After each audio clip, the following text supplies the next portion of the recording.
2 grados bajo cero en el corazón de Madrid. La temperatura más baja del año en la capital.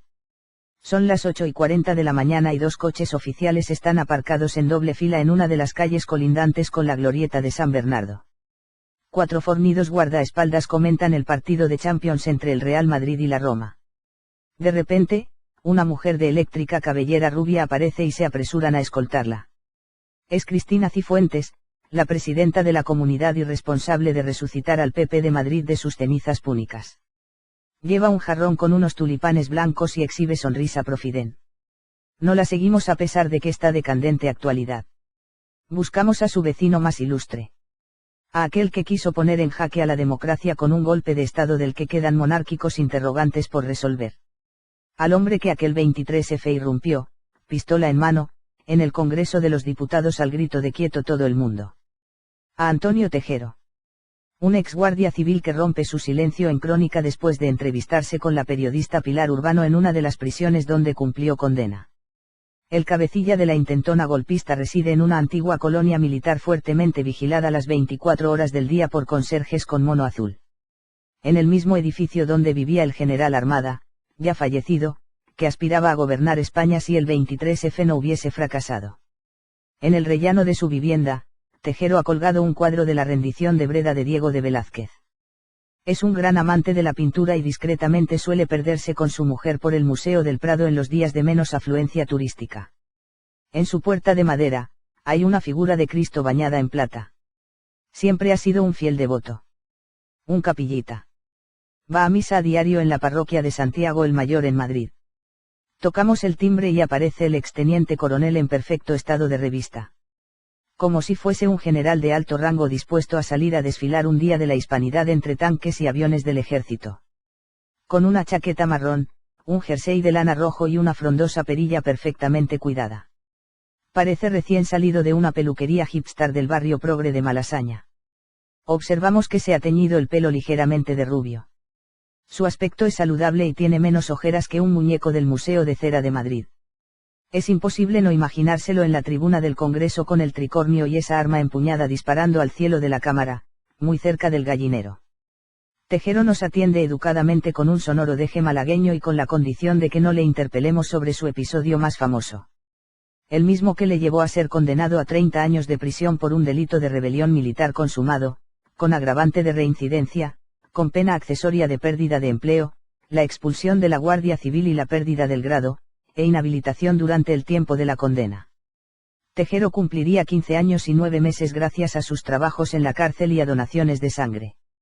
Salió en libertad condicional el 3 de diciembre de 1996. Pese a que fue el último de los implicados en la intentona golpista en recuperar la libertad, le consideraron como un traidor de la patria que tanto ensalzaba a grito pelado en los cuarteles militares. El ex guardia civil prefiere hablar de política en estos momentos de incertidumbre y teatro postelectoral. Según su entorno, sigue los debates televisivos, sobre todo, los de 13TV, nos dicen, y está muy preocupado por una posible irrupción de Pablo Iglesias en la Moncloa. Un líder cuyos principios se sitúan en las antípodas de Tejero, quien sigue siendo todo un símbolo para los cada vez más minoritarios movimientos de ultraderecha. Para Tejero la integridad de España como nación es algo básico. Irrenunciable. De hecho, en 2012 mandó una carta al diario Melilla Hoy informando de que había denunciado ante la Fiscalía General del Estado al presidente catalán, Artur Mas, por su fiebre independentista. Le acusaba de ser autor máximo de un presunto delito de provocación, conspiración y proposición para la sedición, contemplado en el artículo 548 del Código Penal. Por sus continuas y reiteradas pretensiones secesionistas de una parte importante de España como es el Principado de Cataluña, que es España desde los primeros momentos de conseguirse la unidad de la patria. A Mas le llamaba Arturo.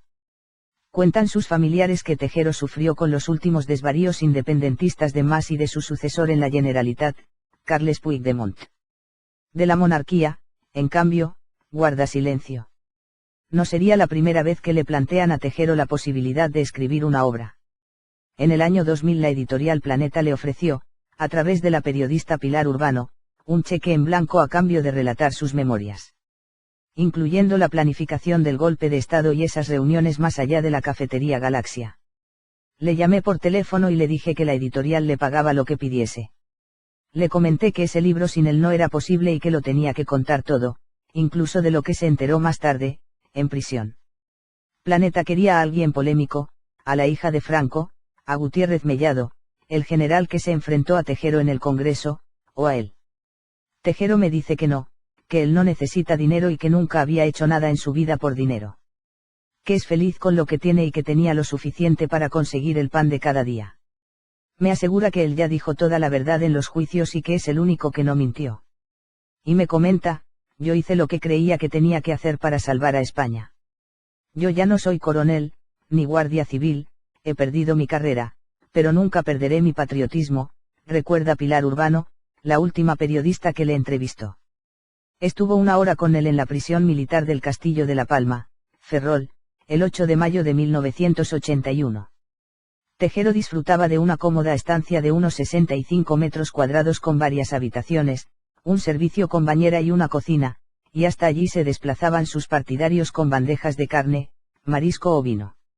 Ahora sus propietarios quieren convertirlo en un spa. Allí aprendió varios idiomas, estudió geografía e historia y escribió unas memorias que, a día de hoy, no verán la luz. Urbano nunca llegó a publicar aquella entrevista por pureza profesional y para no ser acusada de tejerista, según reconoce la excolumnista de ABC. Un medio en el que hubo golpismo en aquellos años, asegura Urbano. A pesar de no publicar su careo con Tejero, un juez quiso inhabilitarla por haber entrado en la prisión contraviniendo las órdenes de la autoridad militar. Su cabreo fue tal que Urbano llamó desde el despacho de un subdirector del diario monárquico a la zarzuela y pidió hablar con el rey. Fíjate si el monarca estaba en ascuas que se me puso al teléfono cuando yo era una simple periodista, rememora Urbano. El rey le contestó, ¿qué pasa, Pilar, Majestad, quieren inhabilitarme?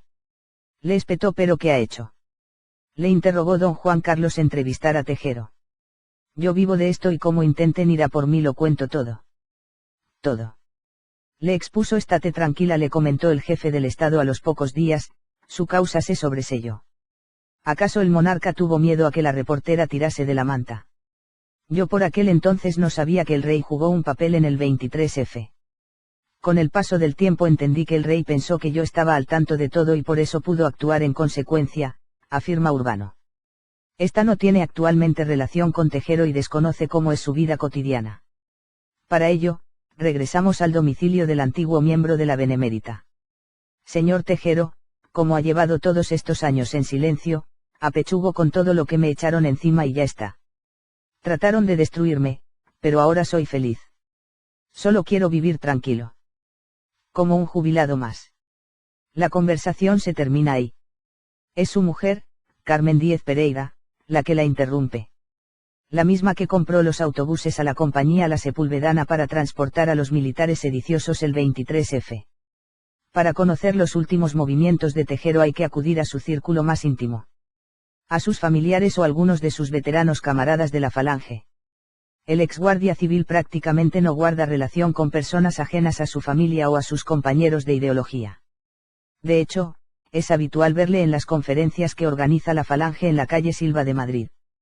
Él se siente en familia entre los miembros del partido falangista. Le veneran como a un héroe de guerra. Tejero es todo un símbolo para las formaciones de extrema derecha. Lo explica Manuel Andrino Lobo, el presidente de la Falange, además de su cercanía ideológica, a la que no ha renunciado nunca, para nosotros es el ejemplo vivo de un hombre de honor, que supo cumplir con su deber luchando contra ETA y su entorno, jugándose no pocas veces la vida, y que cuando se le requirió para, cumpliendo órdenes, ocupar el Congreso de los Diputados, lo hizo sin titubeo alguno, acabando con dicha ocupación en cuanto tuvo el menor indicio de que aquello era un pasteleo. Preparado desde las más altas instituciones del Estado. Honor y lealtad hacia España es algo que entendemos muy bien los falangistas. Es esta devoción la que explica que el merchandising tejerista siga vendiéndose por Internet. Desde llaveros hasta tricornios. De hecho, hace 2 años la sala de subastas Durán anunció la puja por el supuesto tricornio con el que Tejero había intentado perpetrar el golpe de Estado. Le pusieron un precio de salida de 6.000 euros. Ramón, el hijo cura de Tejero, tuvo que lanzar un comunicado para aclarar que aquel objeto era falso. El tricornio que la sala de subastas Durán tiene en su poseer no pertenece al teniente coronel Antonio Tejero, ni ha pertenecido nunca. El original se conserva custodiado en la casa familiar, manifestó. El exteniente también distribuye los cuadros que pinta entre sus acólitos, aunque lo cierto es que ya no se pagan las barbaridades de antaño. Ahora cualquiera puede encontrar una de sus obras por internet por 600 euros, y no por los 2.400 de hace unos años. Sus paisajes y retratos incluyen dedicatorias del golpista, que aprendió a pintar entre rejas. Uno de los vendedores de sus obras atiende a Crónica. Los cuadros son malos artísticamente, pero tienen su valor histórico. Los que los compran suelen ser fanáticos de Tejero. En Valencia conozco a uno que tiene 3 de sus obras. Me siguen llamando interesándose por las obras de Tejero, pero algunos quieren regatear demasiado, cuenta. Hace unos años publicaron que la venta de cuadros era su principal ingreso, pero nada más lejos de la realidad. Tejero, a pesar de ser expulsado de la Benemérita, cobra pensión del Estado, al igual que su mujer. Su estilo de vida, además, es el de una persona austera, por lo que no tiene problemas para llegar a fin de mes. En invierno apenas se deja ver por restaurantes y en Semana Santa y verano se desplaza hasta Torre del Mar, Málaga, a donde estuvo destinado. Es su paraíso alejado del mundanal ruido de la gran ciudad. Allí reside en un edificio llamado Las Torres de Colón, que es uno de los primeros condominios turísticos que se construyeron en la localidad malagueña y que esta semana ha estado custodiado por cámaras de televisión. Sus allegados hicieron creer a la prensa de Madrid que Tejero se encontraba en Málaga cuando realmente estaba en la capital. En Torre del Mar es una persona querida. Sus vecinos hablan maravillas y cada verano disfruta tomando el sol en sus tumbonas del Carrefour. Solo le falta la neverita de playa para ser el dominguero perfecto. El jubilado pasa mucho tiempo de recreo en el Club Náutico de Torre del Mar. Allí suele comer con sus familiares pescadito de la zona. Y es un amante de la sobremesa. Uno de sus camareros ha recordado con gracia que Tejero siempre pide de postre whisky marca nacional. El exteniente es amante de la Feria de Málaga, donde se le ha visto en los últimos años. También visitó la colindante Fuengirola con motivo del entierro del exministro franquista José Antonio Girón de Velasco en el cementerio local, a unas tumbas de distancia de donde está sepultado el mito del Real Madrid, Juan Gómez Juanito. Porque Tejero siempre acude a cada cita importante de sus camaradas. Sea un entierro, un homenaje o la presentación de un libro. En 2014, por ejemplo, presentó el libro de su exabogado, José Luis Jerez, sobre la historia de la Falange en Cataluña. Pero si hay algo por encima de todo para Tejero son sus hijos, que le profesan profunda admiración. No se avergüenzan de él.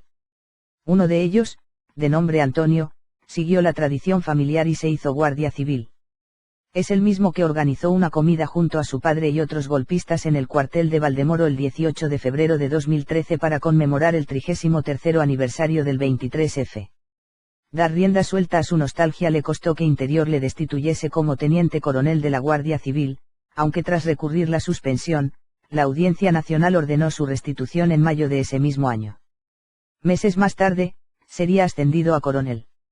Ahora está destinado a la Subdirección General de Apoyo en Madrid. Nos aseguran que en su despacho del cuartel de Valdemoro tenía un simbólico retrato tomado 12 años atrás. Por aquel entonces, el hijo de Tejero era el mandamás del cuartel de León y una mañana apareció una pintada en un muro. Tejero fascista, fuera, se podía leer. El guardia civil, en vez de pedir que la limpiaran, se enfundó el uniforme y posó orgulloso a su lado. Otro de sus vástagos, Juan, de 47 años, es sargento en Ávila, y 3 de sus 16 nietos también están en la Benemérita. Un quinteto de picoletos que garantiza la supervivencia del tejerismo en la Guardia Civil. El primero de los 3 nietos guardias es Antonio Tejero Sande, de 27 años, quien ingresó primero en la Academia General Militar de Zaragoza, igual que su abuelo, y luego en la Academia de Aranjuez, Madrid, donde se graduó como teniente.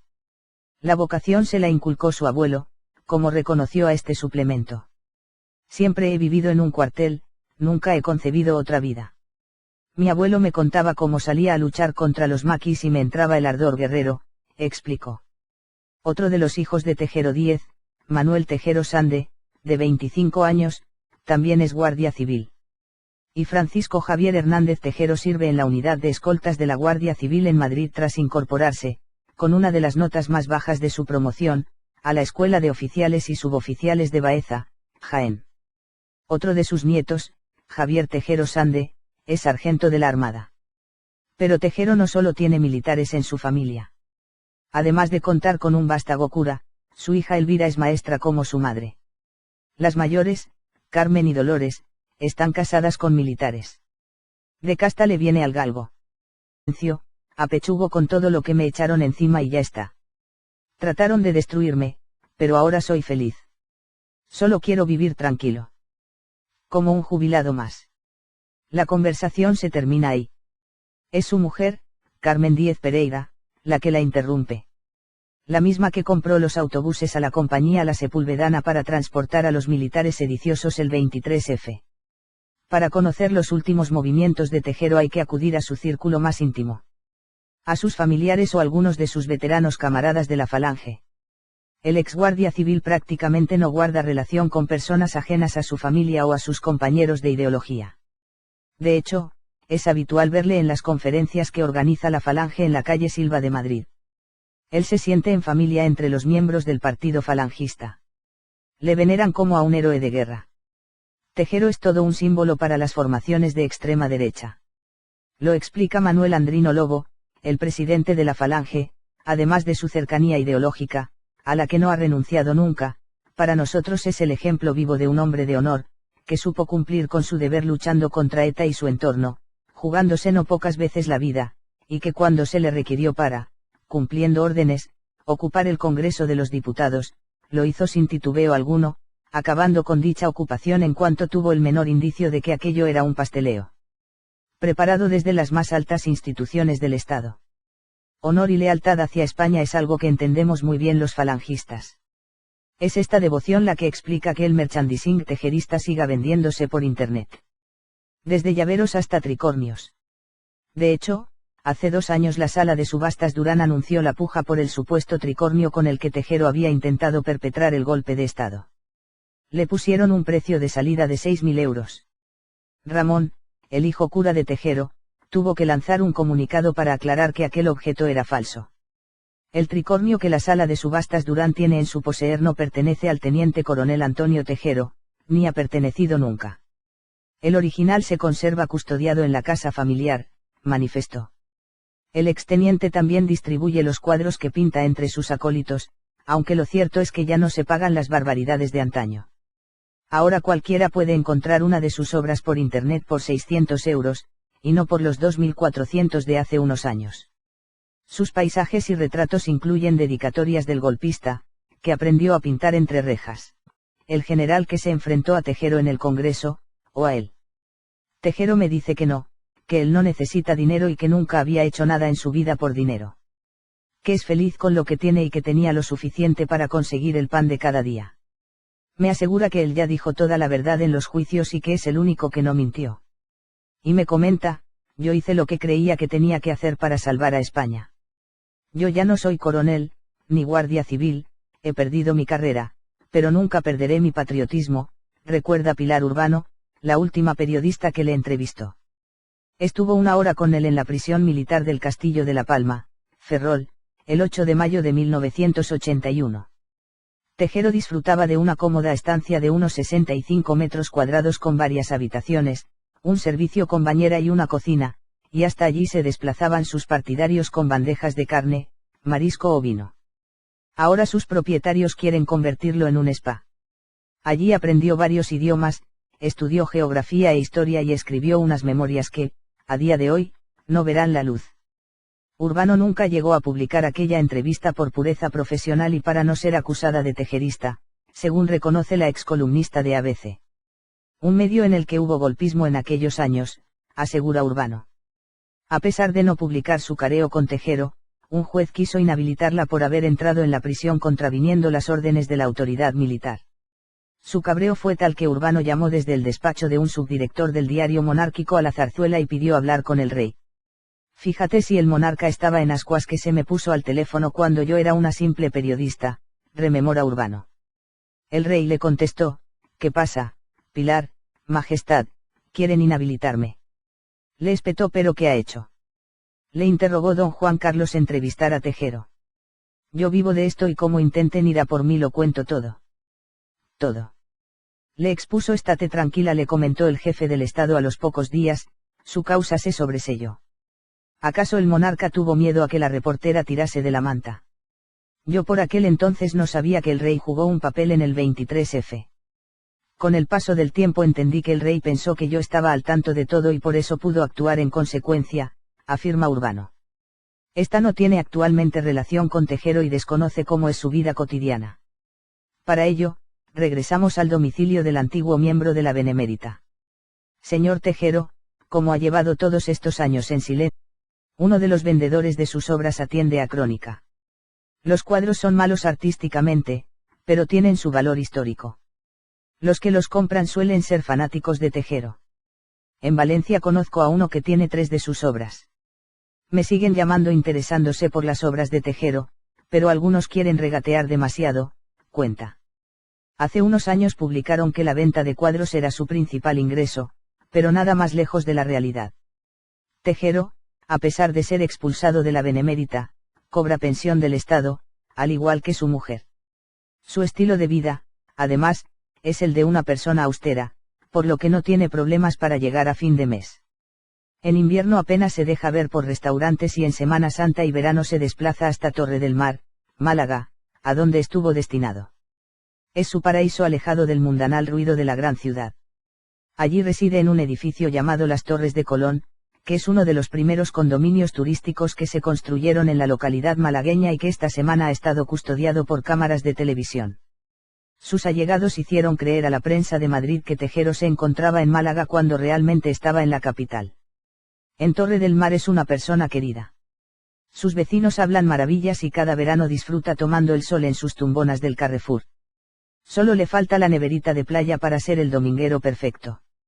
El jubilado pasa mucho tiempo de recreo en el Club Náutico de Torre del Mar. Allí suele comer con sus familiares pescadito de la zona. Y es un amante de la sobremesa. Uno de sus camareros ha recordado con gracia que Tejero siempre pide de postre whisky marca nacional. El exteniente es amante de la Feria de Málaga, donde se le ha visto en los últimos años. También visitó la colindante Fuengirola con motivo del entierro del exministro franquista José Antonio Girón de Velasco en el cementerio local, a unas tumbas de distancia de donde está sepultado el mito del Real Madrid, Juan Gómez Juanito. Porque Tejero siempre acude a cada cita importante de sus camaradas. Sea un entierro, un homenaje o la presentación de un libro. En 2014, por ejemplo, presentó el libro de su exabogado, José Luis Jerez, sobre la historia de la Falange en Cataluña. Pero si hay algo por encima de todo para Tejero son sus hijos, que le profesan profunda admiración. No se avergüenzan de él. Uno de ellos, de nombre Antonio, siguió la tradición familiar y se hizo guardia civil. Es el mismo que organizó un episodio más famoso. El mismo que le llevó a ser condenado a 30 años de prisión por un delito de rebelión militar consumado, con agravante de reincidencia, con pena accesoria de pérdida de empleo, la expulsión de la Guardia Civil y la pérdida del grado, e inhabilitación durante el tiempo de la condena. Tejero cumpliría 15 años y 9 meses gracias a sus trabajos en la cárcel y a donaciones de sangre. Salió en libertad condicional el 3 de diciembre de 1996. Pese a que fue el último de los implicados en la intentona golpista en recuperar la libertad, le consideraron como un traidor de la patria que tanto ensalzaba a grito pelado en los cuarteles militares. El exguardia civil prefiere hablar de política en estos momentos de incertidumbre y teatro postelectoral. Según su entorno, sigue los debates televisivos, sobre todo, los de 13TV, nos dicen, y está muy preocupado por una posible irrupción de Pablo Iglesias en la Moncloa. Un líder cuyos principios se sitúan en las antípodas de Tejero, quien sigue siendo todo un símbolo para los cada vez más minoritarios movimientos de ultraderecha. Para Tejero la integridad de España como nación es algo básico. Irrenunciable. De hecho, en 2012 mandó una carta al diario Melilla Hoy informando de que había denunciado ante la Fiscalía General del Estado al presidente catalán, Artur Mas, por su fiebre independentista.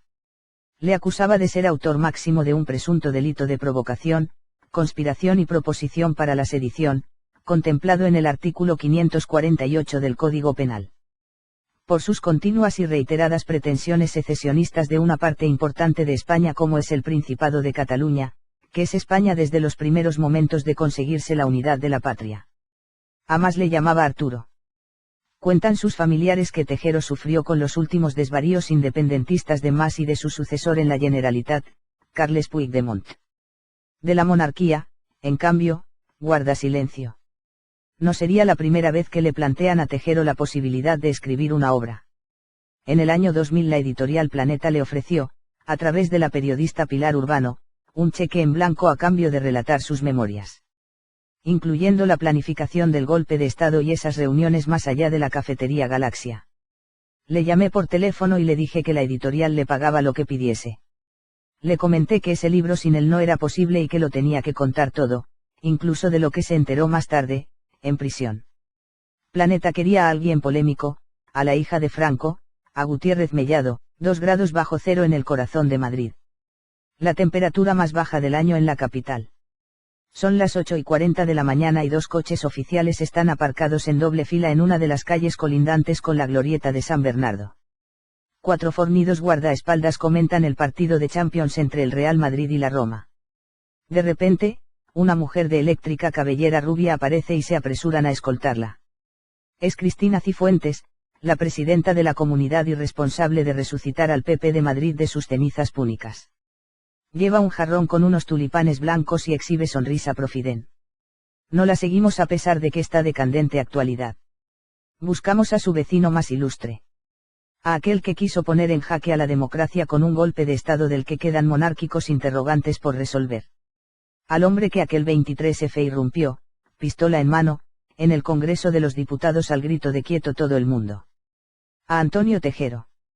Un ex guardia civil que rompe su silencio en Crónica después de entrevistarse con la periodista Pilar Urbano en una de las prisiones donde cumplió condena. El cabecilla de la intentona golpista reside en una antigua colonia militar fuertemente vigilada las 24 horas del día por conserjes con mono azul. En el mismo edificio donde vivía el general Armada, ya fallecido, que aspiraba a gobernar España si el 23F no hubiese fracasado. En el rellano de su vivienda, Tejero ha colgado un cuadro de la rendición de Breda de Diego de Velázquez. Es un gran amante de la pintura y discretamente suele perderse con su mujer por el Museo del Prado en los días de menos afluencia turística. En su puerta de madera, hay una figura de Cristo bañada en plata. Siempre ha sido un fiel devoto. Un capillita. Va a misa a diario en la parroquia de Santiago el Mayor en Madrid. Tocamos el timbre y aparece el exteniente coronel en perfecto estado de revista. Como si fuese un general de alto rango dispuesto a salir a desfilar un día de la hispanidad entre tanques y aviones del ejército. Con una chaqueta marrón, un jersey de lana rojo y una frondosa perilla perfectamente cuidada. Parece recién salido de una peluquería hipster del barrio progre de Malasaña. Observamos que se ha teñido el pelo ligeramente de rubio. Su aspecto es saludable y tiene menos ojeras que un muñeco del Museo de Cera de Madrid. Es imposible no imaginárselo en la tribuna del Congreso con el tricornio y esa arma empuñada disparando al cielo de la Cámara, muy cerca del gallinero. Tejero nos atiende educadamente con un sonoro deje malagueño y con la condición de que no le interpelemos sobre su episodio.